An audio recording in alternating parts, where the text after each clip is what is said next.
आप सभी को जय मसीह की।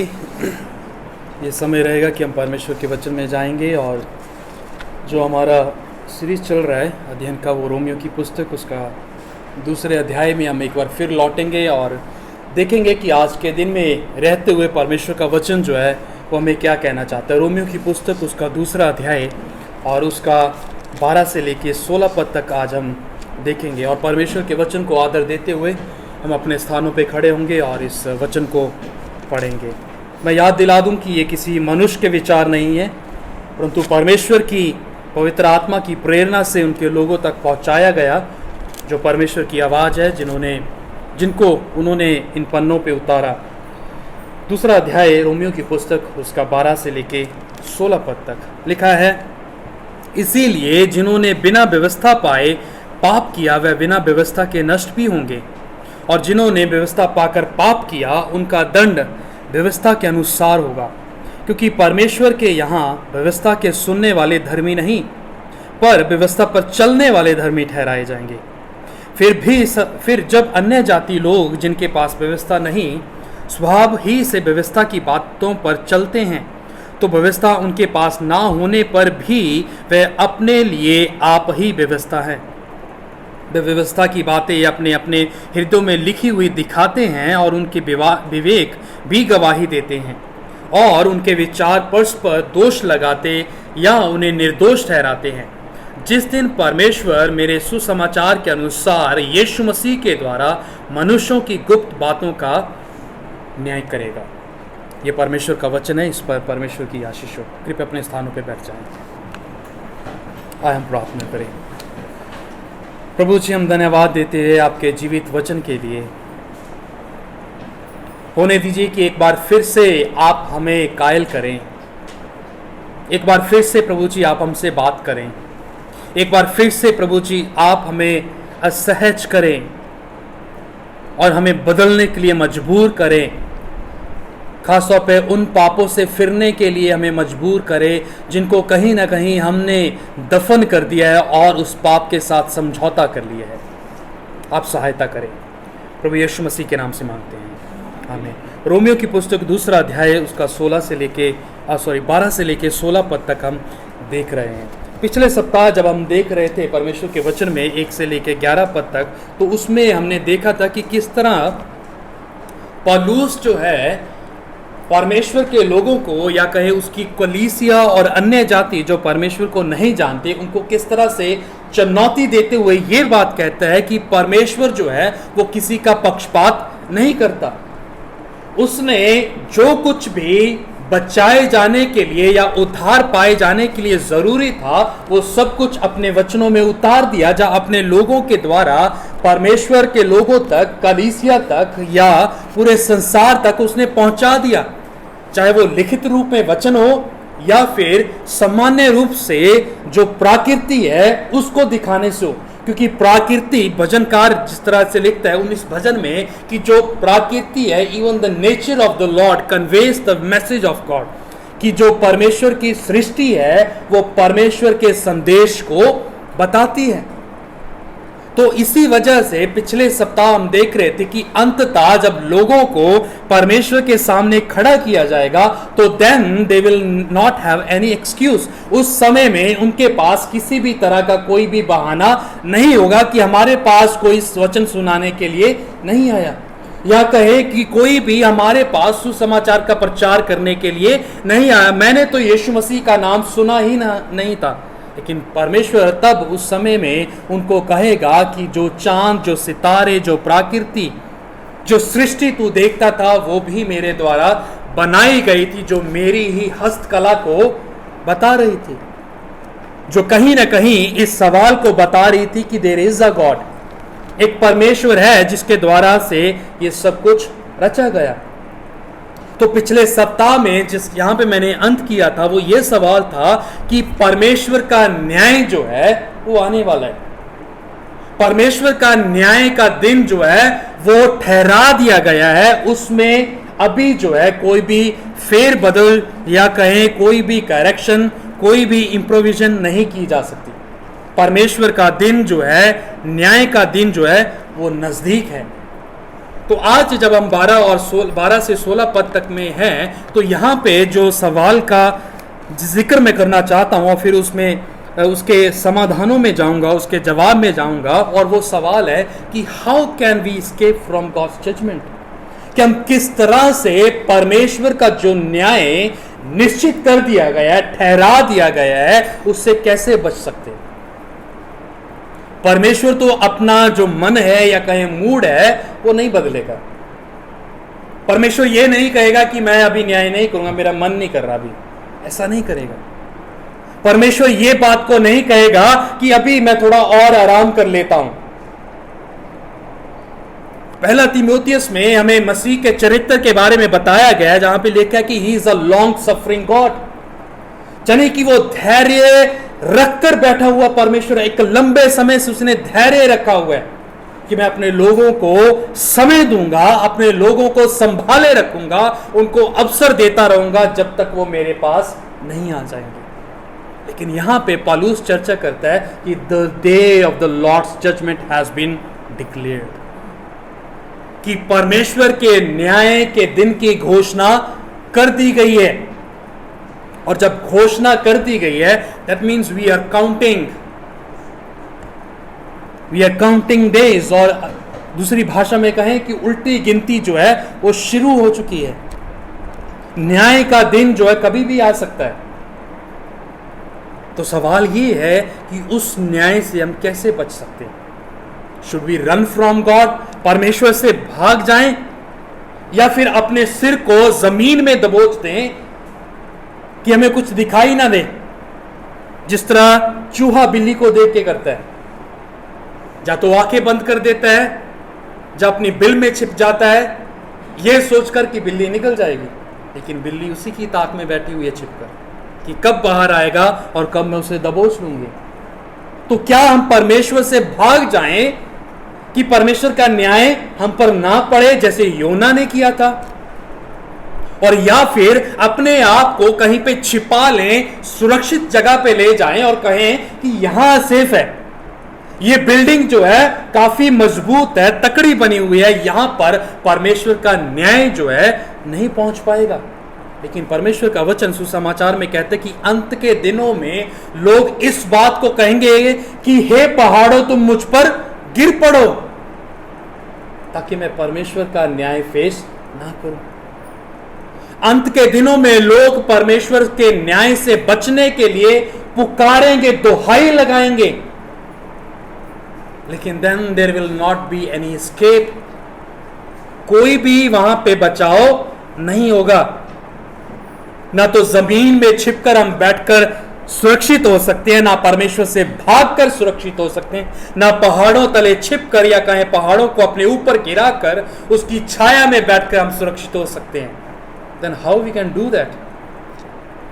परमेश्वर के न्याय से बचना मानो ऐसा नहीं है जिस तरह डॉक्टर के पास जब हम जाते हैं अपनी तकलीफ, अपनी बीमारी को लेकर, और डॉक्टर कहते हैं कि ये दवाई खा लेना और तू सही हो जाएगा। ऐसा नहीं है। परमेश्वर का वचन ये नहीं कहता कि एक सप्ताह उपवास प्रार्थना कर और वचन पढ़ना शुरू कर दे और तू न्याय से बचाया जाएगा। नहीं, even that is not the solution, वो भी समाधान नहीं है। और यहां पे जो जिक्र पौलुस करता है 12 से 16 पद में 3 बिंदुओं को मैं आपके सामने चुनौती के रूप में रखूंगा, जो अक्सर हमारे मनों में आते हैं, हमारे मनों में विचार आते हैं कि शायद ऐसा हो सकता है। जैसे कई लोग कहते हैं कि परमेश्वर तो है ही नहीं है, तो डरने की क्या बात है। भजनकार भी ऐसे ही लिखता है, 8 भजन में जब हम जाएंगे वहां पे लिखता है पहले पद में कि मूर्ख ने अपने मन में कहा कि परमेश्वर तो है ही नहीं, खाओ पियो और ऐश करो, जैसा मन करता है जीने के लिए तुम वैसा ही करते रहो। और इजराइलियों को यशायाह नबी इसी के लिए उनकी ताड़ना करता हुआ कहता है कि तुम जो अपने मनों में सोचते हो कि तुम खाओगे पियोगे और आनंद से रहोगे, लेकिन जान लो कि एक दिन ठहराया गया है जब परमेश्वर हर चीज का हिसाब लेगा। When the Lord will ask everything of you, जब परमेश्वर आपसे सब कुछ पूछेगा। लेकिन लोगों की मनोवृत्ति जो है, उनकी मानसिकता जो है, वो कहती है इग्नोरेंस, नजरअंदाज कर देंगे तो कुछ फर्क नहीं पड़ेगा, हम फील ही नहीं करेंगे तो डर कहां से लगेगा? ऑल इज वेल, सब कुछ सही है।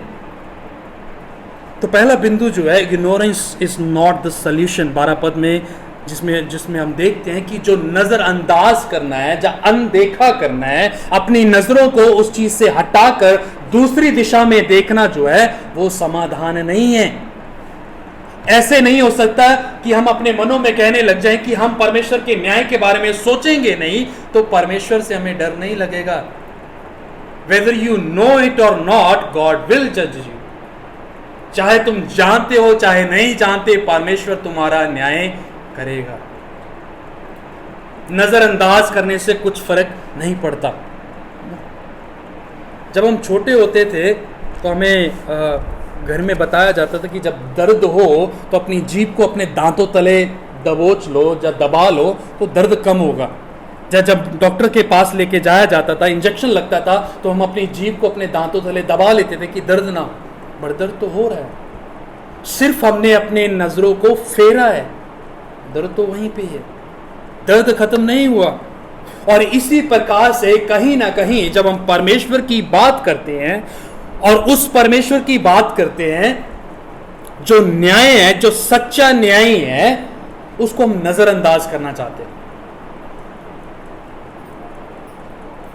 उसके बारे में हम सोचना नहीं चाहते, क्योंकि हमें संसार बताता है कि तुम जो पॉजिटिव है उन चीजों पे ध्यान दो, सब कुछ सही हो जाएगा। अपनी सोच को सकारात्मक कर लो, पॉजिटिव कर लो, सब कुछ सही है, तुम बुरा सोचो ही ना। मेरे सोचने से फर्क नहीं पड़ रहा, अगर मैं बुरा सोच रहा हूं या नहीं सोच रहा उससे कुछ फर्क नहीं पड़ रहा, वो वहीं पे ही है, वेदर आई फील इट और नॉट, वो है।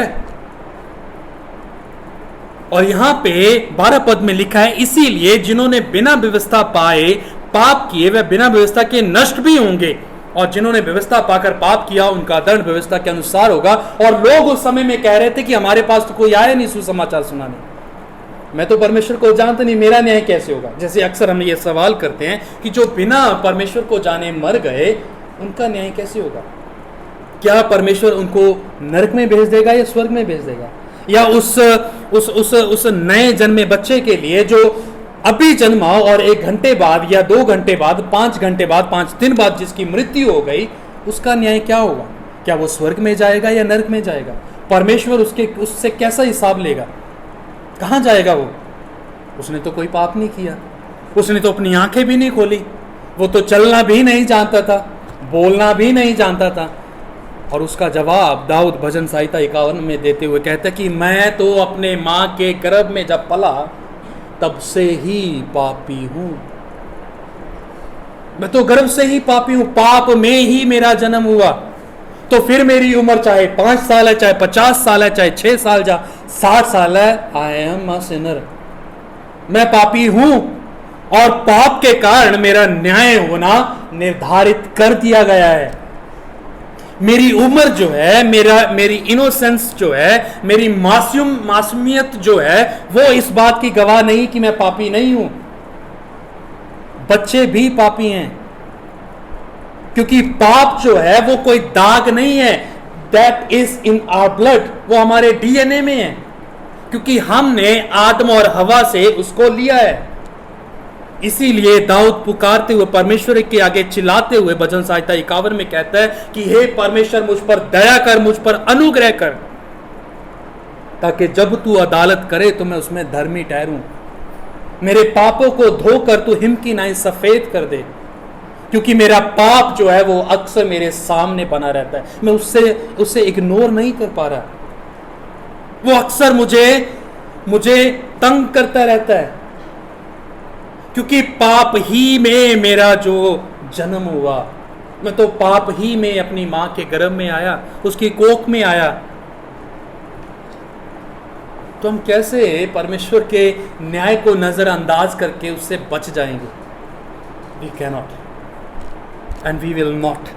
ना तो हम बच सकते हैं ना बचाए जाएंगे अगर हम नजरअंदाज कर देंगे।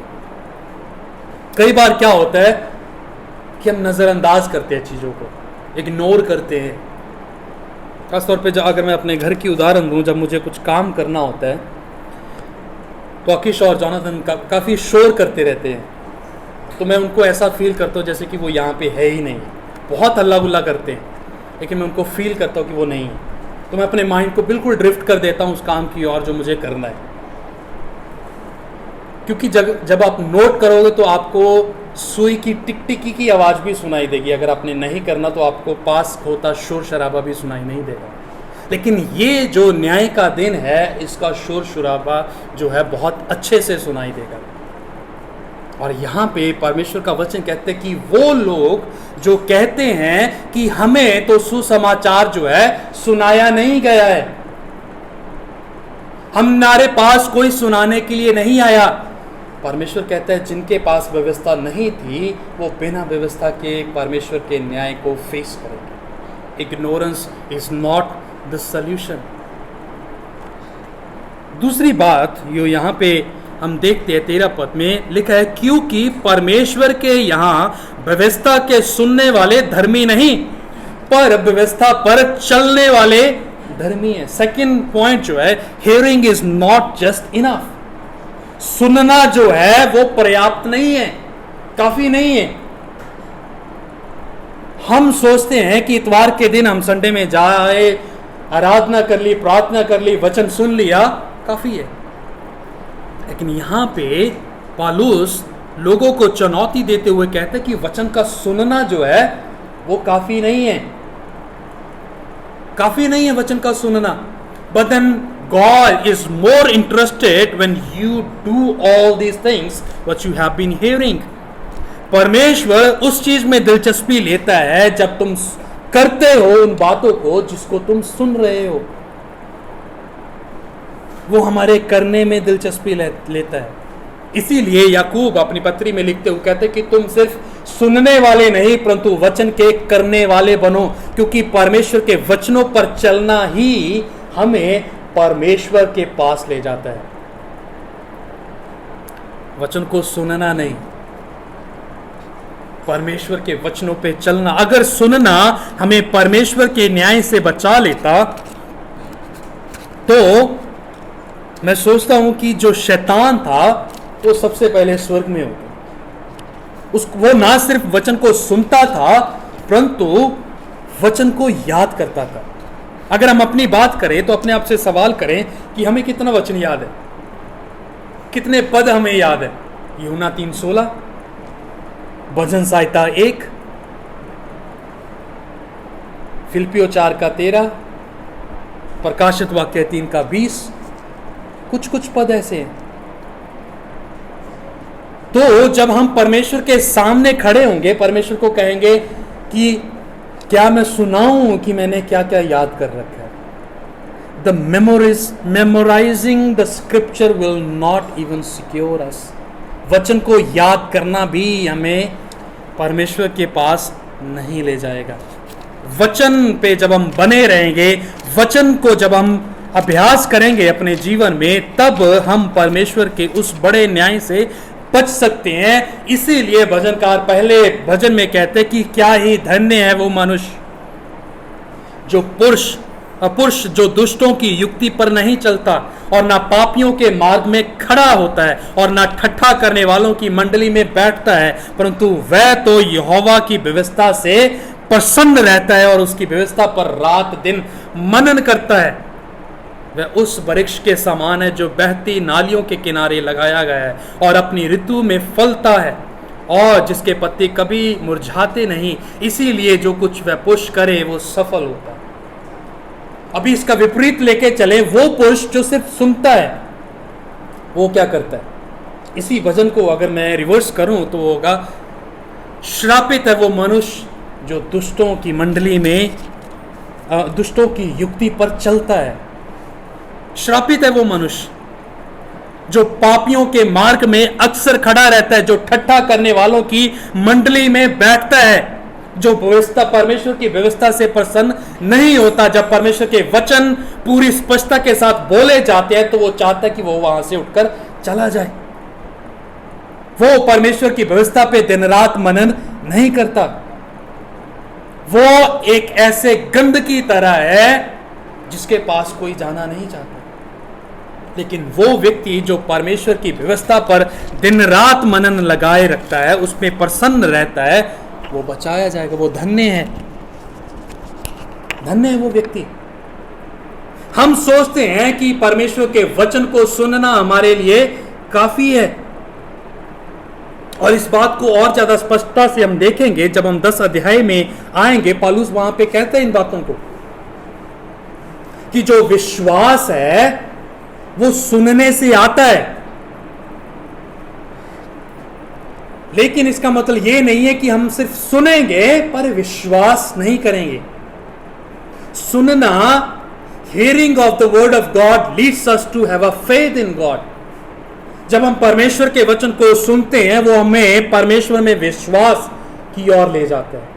अगर वो विश्वास की ओर नहीं लेके जा रहा, that means we are not hearing the word of God. हम सिर्फ शोर सुन रहे हैं, अगर हमारे विश्वास की उन्नति नहीं हो रही। तो जो शोर है जो हमारे कानों में पड़ रहा है, even that will not save us from the judgement of God. वो भी हमें नहीं बचा पाएगा। परमेश्वर के वचन को सुनना ही हमारा अंतिम लक्ष्य नहीं है। हमारा अंतिम लक्ष्य यह है कि परमेश्वर के वचन को जब सुना तो मैं विश्वास में भर गया।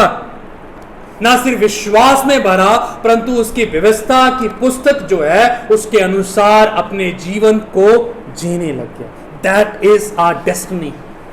वो हमारा लक्ष्य है कि हम परमेश्वर को इंजॉय करते हैं। The more we know God, the more we love God, the more we love God, the more we enjoy God, the more we enjoy God, the more we want to be with Him. हम जितना परमेश्वर को जानते हैं, हम उतना परमेश्वर से प्रेम रखते हैं, और जितना हम परमेश्वर से प्रेम करते हैं, हम उतना उसका आनंद लेते हैं। जितना उसका आनंद लेते हैं, हम उतना समय और उसके साथ बिताना चाहते हैं। और अगर सिर्फ सुनने वाले हैं तो मुझे ये बात कहने में कोई भी आपत्ति नहीं होगी कि हम फरीसी हैं, अगर हम सिर्फ सुनने वाले हैं। क्योंकि हमें परमेश्वर ने वचन को सुनने के लिए नहीं बुलाया है। जब परमेश्वर ने अपने सेवकों को, अपने चेलों को कमीशन किया था तो क्या कहा था कि जाओ जाति जाति में जाके सुसमाचार सुनाओ। यहीं पे खत्म नहीं हुआ था। आगे लिखा है कि उन्हें मानना भी सिखाओ जो सब कुछ मैंने तुम्हें सिखाया है। Hearing is not just enough. सुनना काफी नहीं है, सुनना पर्याप्त नहीं है। सुनने से कुछ नहीं होगा जब तक हम उसको विश्वास में नहीं तब्दील करेंगे। हम गीत भी गा रहे थे, यहोवा यीरे तू काफी है, यहोवा यीरे दाता मेरे, है ना, यहोवा रफा तू चंगा करता। तो वो अंत में जब हम कोर्स की ओर बढ़ते तो वहां पे आता है कि तू काफी है, तू काफी है। सिर्फ यीशु मसीह को ये कह देना कि Jehovah Jireh, your name is so beautiful, तेरा नाम बहुत सुंदर है, कुछ फर्क नहीं पड़ेगा। परमेश्वर को पता है। कई बार हम किसी को जाके कहते हैं कि आज तुम बहुत अच्छे लग रहे हो, और वो भी आगे से कहते हैं कि आई नो इट, मुझे पता है, मैंने कभी शक ही नहीं किया इस बारे में। क्योंकि मुझे कोई कुछ बोले, मुझे बताए कि मैं अच्छा दिख रहा हूं या नहीं, उससे फर्क नहीं पड़ता जब तक मैं अपने मन में इस बात को नहीं जान रहा कि मैं अच्छा हूं। और to say to God you are beautiful it's nothing. परमेश्वर के पास जाके उसको ये कह देना कि आप सुंदर हो, परमेश्वर को पता है कि मैंने कभी शक ही नहीं किया, मुझे पता है मैं सुंदर हूं। लेकिन इसमें जरूर मायने रखने वाली बात है कि जब हम कहते हैं do we really mean it, क्या हम वास्तव में उसको कहना चाहते हैं कि या फिर हम ऐसे ही कह रहे हैं। कई बार क्या होता है जब खाना स्वादिष्ट भी ना बना हो, हमें कहना पड़ता है कि बहुत अच्छा है। मन में आता है कि इतना क्यों दे दिया, ये खत्म भी नहीं हो रहा है, कहना पड़ता है just for the sake of doing it, saying it, we just say it. और उसी प्रिंसिपल को, उसी सिद्धांत को हम परमेश्वर के पास भी ले आते हैं। परमेश्वर आप बहुत खूबसूरत हो, अगर खूबसूरत हो तो मुझसे प्रेम क्यों नहीं करते? अगर मैं इतना अच्छा ही दिखता हूं तो मेरे पास आके क्यों नहीं बैठते? अगर मैं इतना ही अच्छा हूं तो मानो मेरी बात को। परमेश्वर आप इतने भी अच्छे हो, ठीक है अच्छे हो, लेकिन इतने भी अच्छे नहीं हो कि हम आपसे प्रेम करने लग जाए, आपकी बातों का अनुसरण करने लग जाए, इतने अच्छे नहीं हो।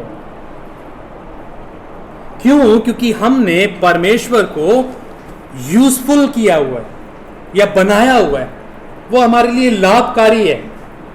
जब जब जरूरत होगी हम दरवाजा खटकाएंगे, परमेश्वर आएगा, उसको बोलेंगे परमेश्वर ये चाहिए, परमेश्वर बोलेगा भाई बस कर, बस कर। क्योंकि हम तब तक परमेश्वर से प्रेम नहीं कर पाएंगे जब तक हम परमेश्वर को ब्यूटीफुली नहीं देखेंगे, जब तक हम उसकी सुंदरता को, उसके सौंदर्य को नहीं देखेंगे, तब तक हम उससे प्रेम नहीं कर पाएंगे। हम क्या है, परमेश्वर का यूज करते हैं। जब हमें जरूरत है we will knock the door, हम दरवाजे को खटखटाएंगे और परमेश्वर के पास पहुंच जाएंगे। लेकिन जो प्रेमी होता है, जो लवर होता है, वो अलग होता है। Doesn't matter who you are, what you do, doesn't matter, he just love you. तो यहां पे जब हम बात करते हैं कि परमेश्वर के वचन को सुनना काफी नहीं है, उसकी बातों के अनुसार चलना जरूरी है। शमूएल को जब परमेश्वर ने आवाज दी थी, शमूएल शमूएल, एली के पास भाग गया। शमूएल शमूएल, एली के पास भागा तीसरी बार। तब शमूएल, एली ने कहा कि अगर अभी तुझे आवाज आए तो क्या करना? सुनना नहीं, कहना कि परमेश्वर मैं यहीं पे हूं, मैं सुन रहा हूं, मुझे बता। सिर्फ सुना नहीं, शमूएल शमूएल, हाँ प्रभु मैं सुन रहा हूं, बोल। तो परमेश्वर बोला, और जब वो बोला शमूएल के साथ, तो शमूएल ने वही किया जो उसको करने के लिए कहा गया।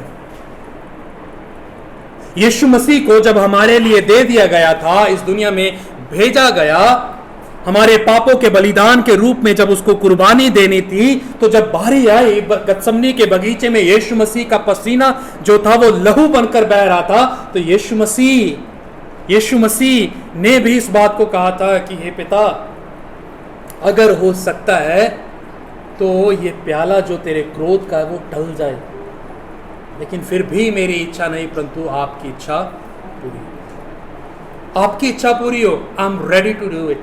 इट्स हार्ड, कठिन है, इट्स अ बिटर टेस्ट, कड़वाहट से भरा हुआ इसका स्वाद, इस क्रोध का। I am ready to do it, मैं तैयार हूं। जब स्वर्ग खुला, आकाश से वाणी हुई, चेलों से कहा गया कि देखो ये मेरा प्रिय पुत्र है, तुम क्या करो, इसकी सुनो, इसके अनुसार चलो।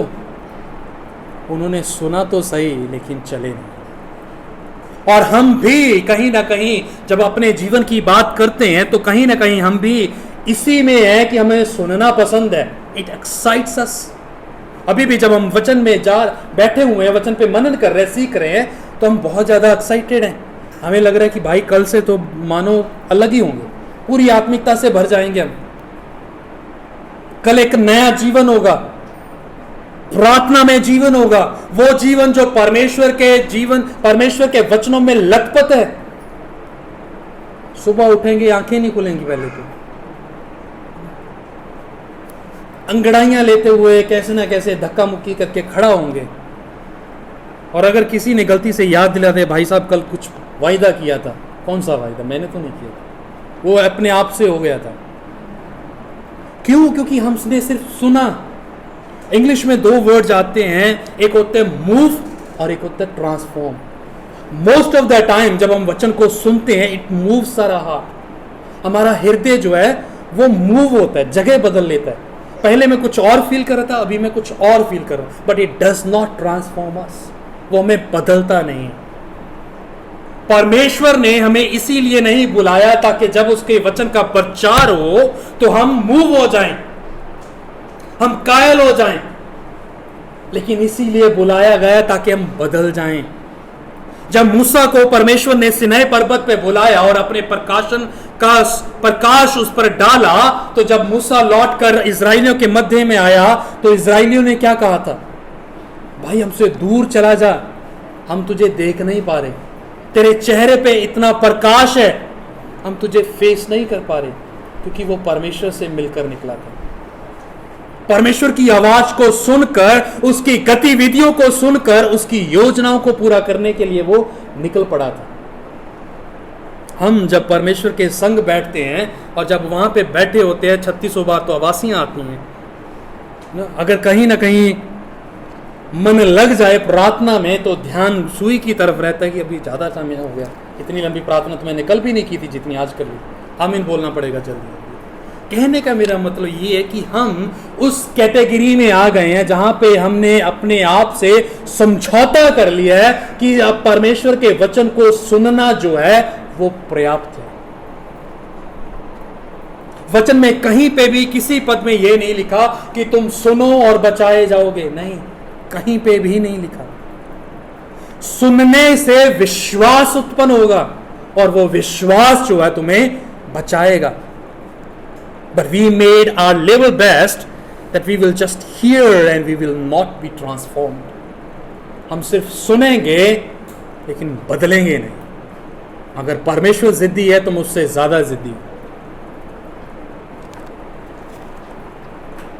13 पद में स्पष्ट रूप से इस बात को पौलुस कहता है, क्योंकि परमेश्वर के यहां व्यवस्था के सुनने वाले धर्मी नहीं है, जो वचन को सुनते हैं वो धर्मी नहीं, परंतु व्यवस्था पर चलने वाले धर्मी ठहराए जाएंगे। इसीलिए जब यहोशू को एक अगुवा के रूप में खड़ा किया गया इजराइलियों की अगुवाई करने के लिए, तो परमेश्वर ने उससे कहा कि यह व्यवस्था की पुस्तक तेरे चित्त से परे ना हो, परंतु दिन रात तू इसी पे मनन करते रहना। ऐसा करने से तू प्रभावशाली होगा और सफल होगा। हम सफल तो होना चाहते हैं, प्रभावशाली भी होना चाहते हैं, लेकिन जो बोला गया है वो करना नहीं चाहते। परमेश्वर की व्यवस्था पे मनन करना नहीं चाहते। And that is the reason we are surrounded by the problems. इसीलिए हम ऐसी कठिनाइयों में, ऐसे चौराहे पे आकर खड़े हो गए हैं जहां पे हमें कंफ्यूज है कि हम किस रास्ते पे जाएं, क्योंकि हमारा मार्गदर्शक कौन है?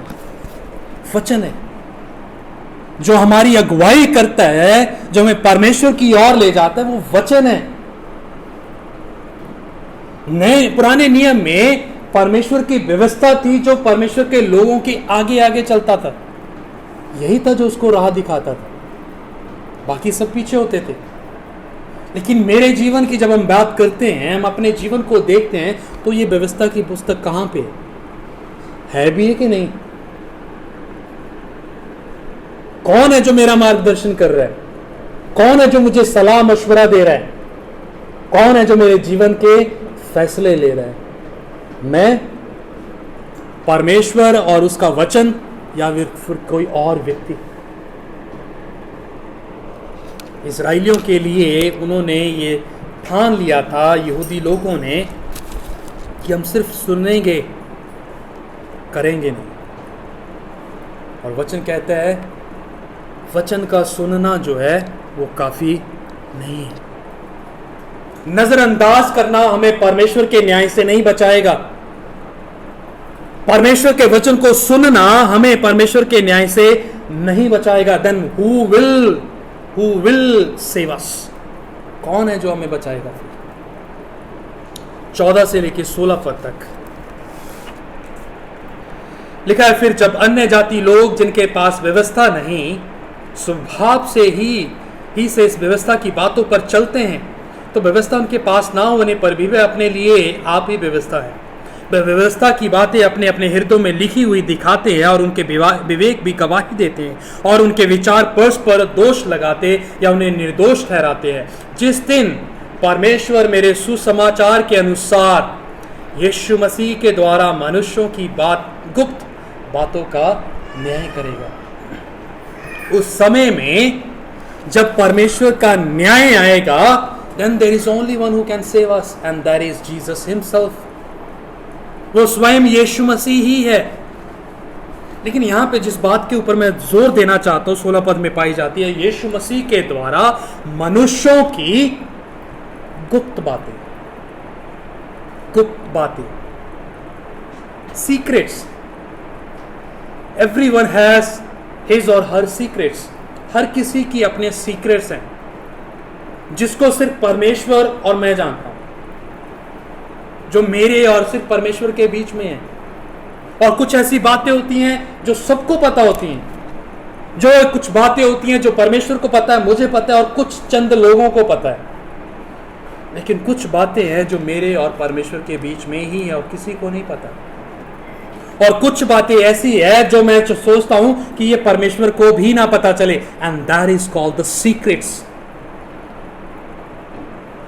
जब आदम हवा ने अदन की वाटिका में पाप किया था, उस वृक्ष का फल खाया था जो उसको खाने के लिए मना किया गया था, तो उन्होंने क्या किया? फल खाया और सबसे पहले क्या किया?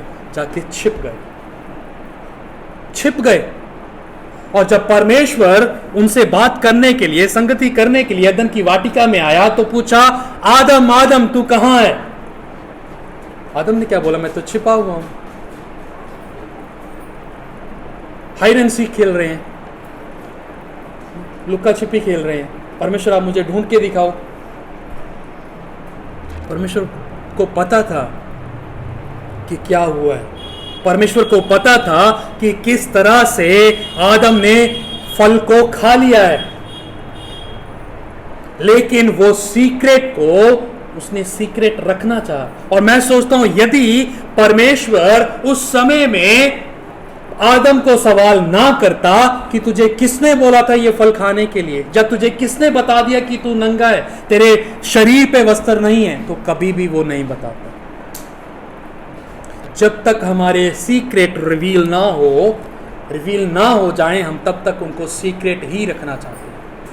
और यहां पर परमेश्वर का वचन कहता है कि जो सीक्रेट्स ऑफ ह्यूमन है, जो मनुष्यों की गुप्त की बातें हैं, the end of the day that will be revealed, जो मनुष्य के गुप्त की बातें हैं, वो अंत के दिन में, परमेश्वर के न्याय के दिन, वो सब कुछ उजाले में लाकर खड़ी कर दी जाएगी। और उससे अगर हमें बचा सकता है वो यीशु स्वयं। यूहन्ना का सुसमाचार 14:6 कहता है कि कोई भी परमेश्वर तक पहुंच नहीं सकता। और यीशु मसीह अपने विषय में कहते हैं, मैं ही मार्ग हूं, मैं ही सत्य हूं और मैं ही जीवन हूं, बिना मेरे कोई भी पिता तक नहीं पहुंच सकता। There is no other way to be escaped from the judgement of God.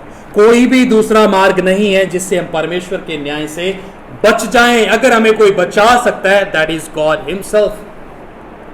वो स्वयं परमेश्वर है जो हमें बचा सकता है। कैसे बचाएगा? कि हम नजरअंदाज करते रहें, उसके वचनों को सुनते रहे? नहीं।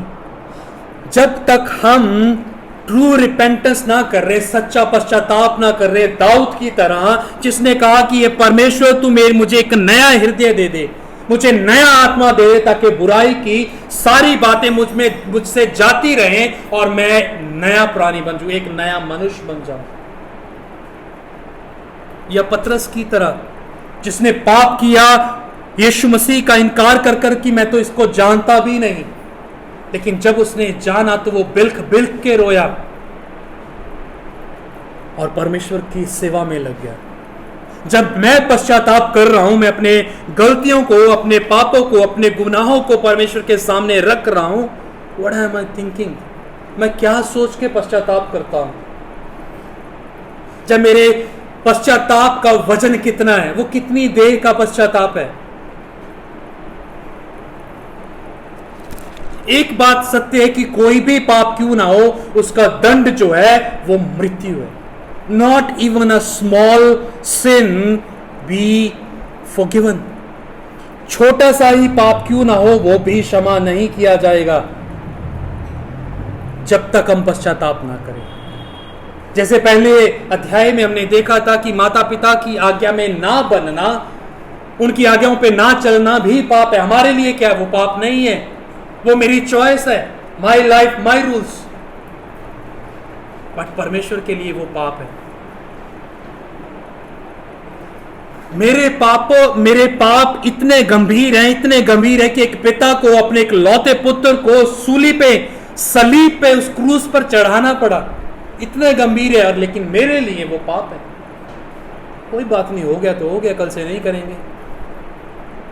किसी को हर्ट कर दिया तो कर दिया, कल से नहीं करेंगे। जब हम किसी को सॉरी बोलते, do we really mean it?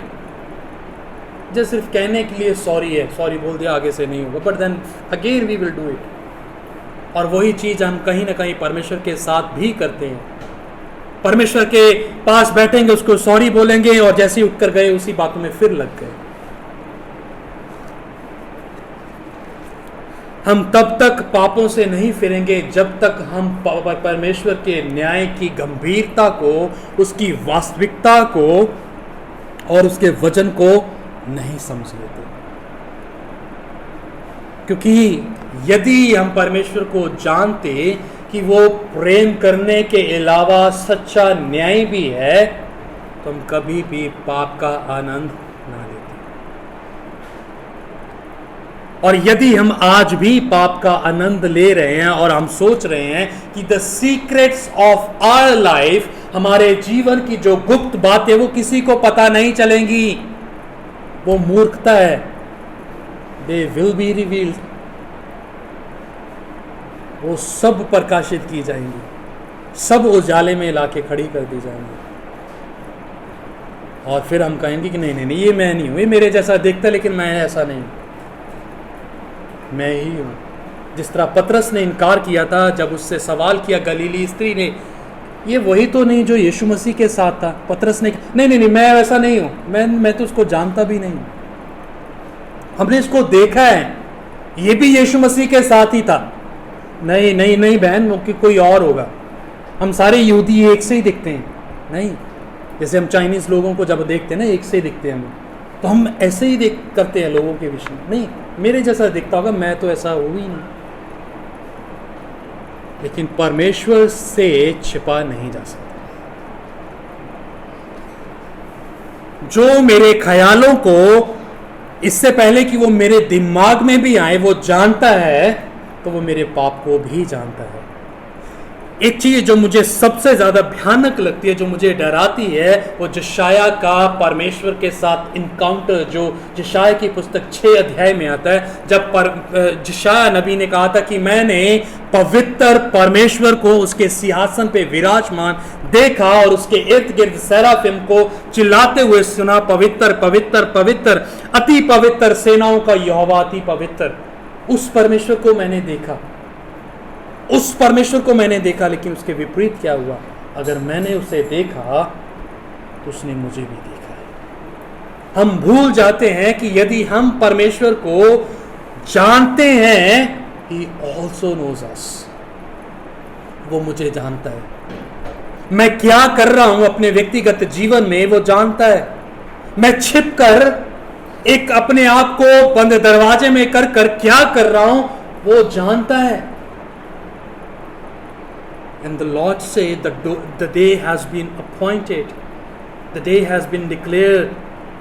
जो दिन है वो निर्धारित कर दिया गया, उसकी घोषणा कर दी गई है कि न्याय आ रहा है। मैं आपको डरा नहीं रहा, परंतु तैयार कर रहा हूं, क्योंकि परमेश्वर का वचन हमें डराता नहीं है, तैयार करता है। और यहां पे हमें तैयार होना है ताकि जो परमेश्वर का न्याय है उससे बचा जा सके।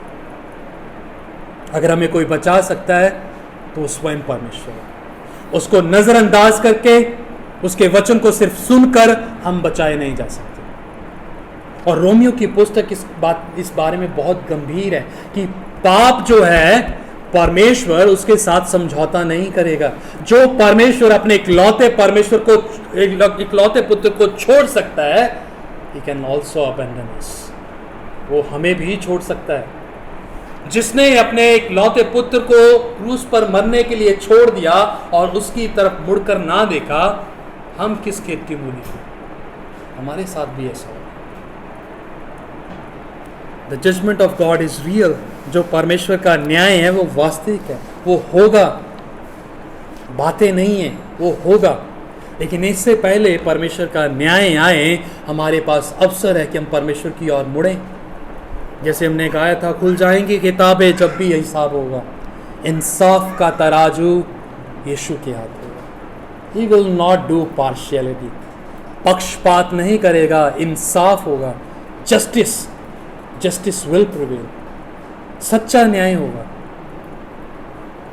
सच्चा न्याय होगा। और उस न्याय से कोई नहीं बच सकता। अगर हम बचना चाहते हैं तो उसका एकमात्र तरीका है कि हम यीशु मसीह में विश्वास करें, ना सिर्फ विश्वास करें परंतु उसके अनुसार अपने जीवन को जिए। तब हम वो वृक्ष बन पाएंगे जो पानियों के किनारे लगा रहता है, जो समय से ऋतु भर फल लेके आता है। वो होने के लिए परमेश्वर ने हमें बुलाया है और इसीलिए ज़रूरी है कि हम उसकी ओर फिरें। आए हम प्रार्थना करें। प्रभु जी, धन्यवाद हो कि आपके वचन में स्पष्टता से सब कुछ बातों को रखा गया है। आपने हमसे कुछ भी नहीं छिपाया, सारी बातों को प्रभु जी स्पष्ट रूप से आपने हमारे सामने खोला है। चाहे वो हमारे पाप हो, चाहे आपका अनुग्रह हो, चाहे आपका न्याय हो, प्रभु जी हमारी सहायता कर ताकि हम अपने बुरे मार्गों से फिरें, सच्चाई को जानें और सच के द्वारा हम आज़ाद किए जाएं। ताकि जैसे वचन में लिखा है कि तुम सच को जानो और सच तुम्हें आज़ाद करेगा। हमें हमारे बुराई के बंधनों से प्रभु जी आज़ाद करें और हमें अपने अनुसार चलने के लिए सहायता करें। हमें विश्वास दे ताकि हम आपको नज़रअंदाज ना करें। हमें विश्वास दे ताकि हम सिर्फ आपके वचनों को सुनने वाले ना बन सकें परंतु करने वाले हो सके। हमें विश्वास दे ताकि हम यीशु मसीह को अपना उद्धारकर्ता करके जान के उसके पीछे चल सके, एक सच्चे अन्यायी की तरह। मसीह यीशु के नाम से आमीन।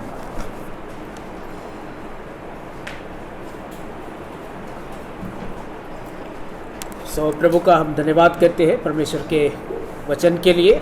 और आइए हम लोग जो है प्रभु के लिए भेंट अर्पण करेंगे। और भेंट अर्पण करने से पहले भाई प्रकाश आएंगे और भेंट के लिए दुआ में अगुवाई करेंगे और बेटा किस जो है भेंट लेने में सहायता मदद करेंगे।